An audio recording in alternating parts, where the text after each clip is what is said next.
Hi guys, nag-snow ngayon dito sa Missouri. Ay, ikot ko kayo guys ah. Ito yung sa harap ng bahay namin. Yung kapal na ng snow. Meron pa kaming pumpkin dito, hindi ko pa natanggal. Wow guys, grabe. Kapal na ng snow. Yan, butin lang ang butso ko. Ito yung sa neighbor namin. Wow, grabe. Ang hirap na yung mag-drive. Ito yung garage namin dito.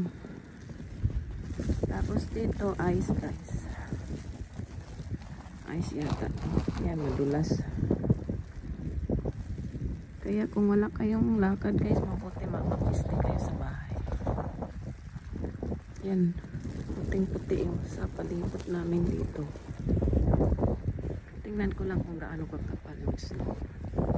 Masarap kaya maglakad dito sa snow. Yan yung mailbox namin na balutan na. Ay, hindi naman na balutan totally.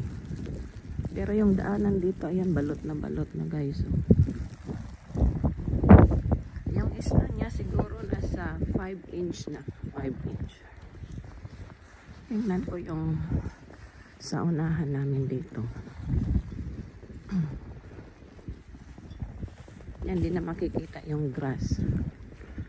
Pag yung sasakyan mo guys is maliit na car, talagang lulubog ka dito.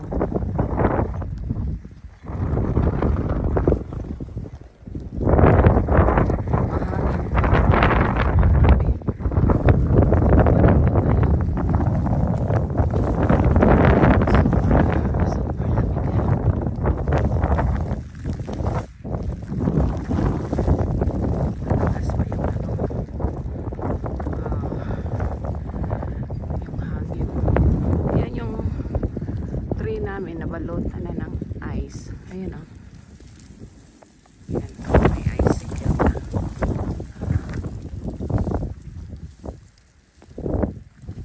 Yan, nagiging ice na yung ano, yung kahoy. Lakas ng hangin guys.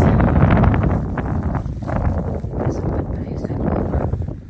Yan, nasa mga 5 inch pa lang.